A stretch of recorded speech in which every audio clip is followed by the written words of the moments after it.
gaariidha. Biiftuu aanolee kana gada anta biiftuu kaafteerii moo biiftuu aanoleedha Adam.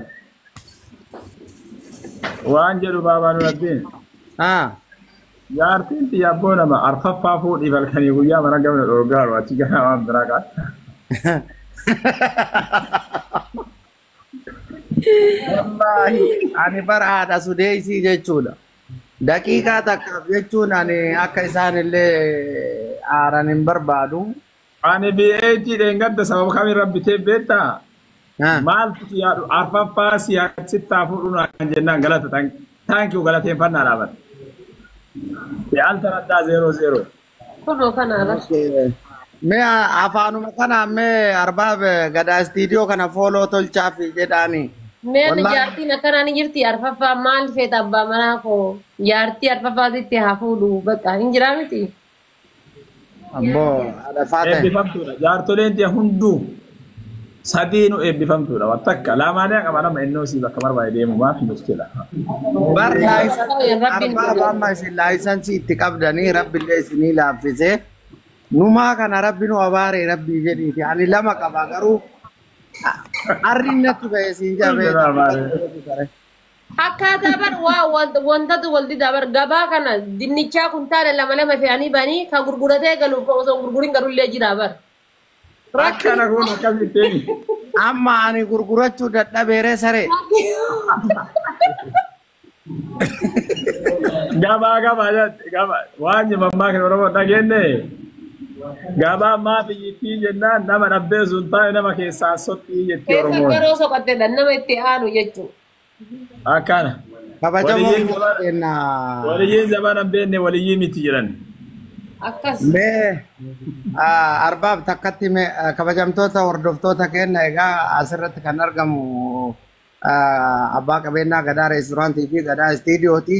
Aga dandamaa ta'een gadaa istiidiyoo fooloo nu tolchuudhaan akkasuma gadaa reesturaantii illee keessa taa'aa jiranii argaa jirtanii fooloo akka nu gootan bakka isaan jiranitti egaa har'a koreen mari'atee jara waliin hojjettoota 4 dhiira 2 dubara 2 kan muuxannoo hojii qaban akka barbaadan nutti himanii jiranii kanaaf warroonni hojii barbaadanii garagaraati barbaadan isa yoo hin arganne haadha manaa isaa argattanii haati manaa isaa kun Dr. Sudeesii jechuudha isii as keessa jirtu.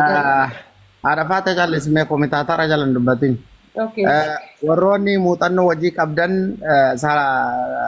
CV keessan dhiyeeffattanii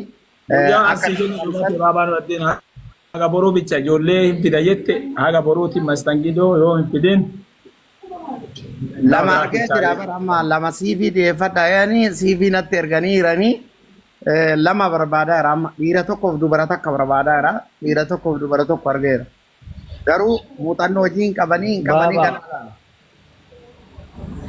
Assalamu alaikum. Waalaikum salam. Mucaan tokko hin jira mastagniidoo sirriitti danda'a CV si fidaa keessaan si dubbise. Keessa dalage duraan. Duraaniin biyyuma hoteela guddaa keessa dalagaa tureera. Iqaamaa qabaa? Hin qaba. ID mataa isaa qabaa? Hin qaba. Arbaabni isaa lamaana barreessuu fi danda'a? Hin danda'e. Keessa jiraatam? Inni asuma Ajimaaniin kana keessa jira amma Dubaay jira boruun dhufa yoo iftaan. Bakka bilbila kiyya ka Nuraddiin Baabaa san fudhatee naa dubbisu CV isaa WhatsApp irratti naa ergu laallee muuxannoo hojii isaanii akkaataa adeemsa hojii hin beekanii wal dorgomsiifne akkasitti keessaa filanna namni naa'eera. Assalamu alaikum. Ayyee galatu. Assalamu alaikum gadaa restaurant. Waalaikum salam wa rahmatullahi wa barakatuh. Maqaan koo Hussein jedhama baay'ee tokko yeroo welcome Hussein welcome. Baay'ee tokko sin jaalladha inshallah uf duratti ka Dubaay dhufnee wal agarru ta'a ani ka jiraadhu biyya Awurooppaati. Dinillee kottaa nu leen dhufna. Ani illee inshallah waan garagaraatiif isinitti ajama keessaan lakkoofsa gaafadhee jira abbaa eenyu jedhanii abbaa isinii kennaa naan jiran. Rakkoon hin jiru na dubbisa waan danda'u irratti haadiriin maaf hin jedha. Bilbila si gargaara rakkoon qabu bilbila na garagaraa gaafii garagaraa qaba Dubaay kanatti yoo akka tasaa waa dalagaa waan garagaraa. Jira dalagaan hin jira. Dalagaan biyya Dubaay kana hin jira. Koottaa bizinesii uumadha rakkoon hin jiru. Akka sanuma sin gaafatu fi keessan waan dandeenyu maafi miskina. Ayyee galatooma. Asuma eebbasin himanna odaa reestooraantii odaa istiidiyoo ji'a 10ffaa gaafa 20 Dubaay irratti hundi keessanuu affeeramtanii jiran. Waan gadaa caalu kana. Yoomitti. Ji'a 10ffaa kana guyyaa 20 kannuma akka gadaa jittiraas waan inshaallah. Waa lama qabannee dhumaa jirra. Eebballee qabannee koottaa irra argamana baay'ee affeerameera biyyarraallee asiillee. Bakka akkas taanaan nullee ni dhufna bakka warri kaayirollee. Arabaatee fuudhe ispoonsara taanaa bakka koottu illee. Arabaatee. Waggaa tokko booda dhufta ati inshaallah yookaan immoo eebba ka biyyaa irratti dhufta inshaallah. Kana homaadhaan baabaan kun rakkoo qaba akka. Ati maal jechuun ati faate achumaan biyya biraa ani dhiifama naa godhati ani haadha faate jechuun amma wallahi haadha Sudeesii irratti akka dabalamtu fedhu. Hai maaliif hoo? Abbo ati. Arreendu de bineensota maal waan taa'u.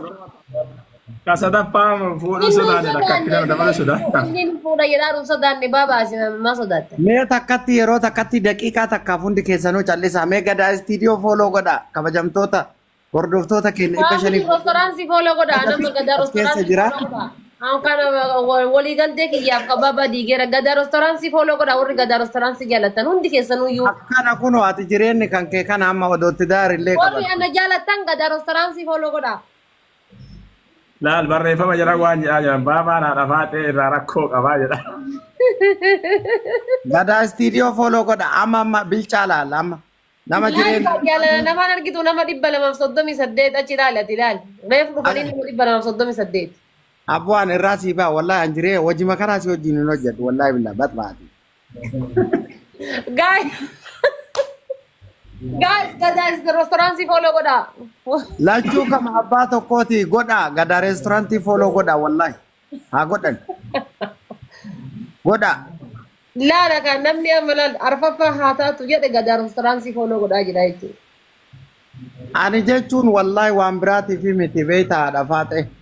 Tariiti haati Sudeesii murteessuu dandeetti. Lamaan hafanoo jaalatanii amma yaaddoon kiyya guddaan isa. Akkuma waan mana abbaa Sudeesii ofii bulchaartanii yaadartanii maal jechuudha. Waan ofii fuutu irra waan kiyya jara yaadsiisa maal akka.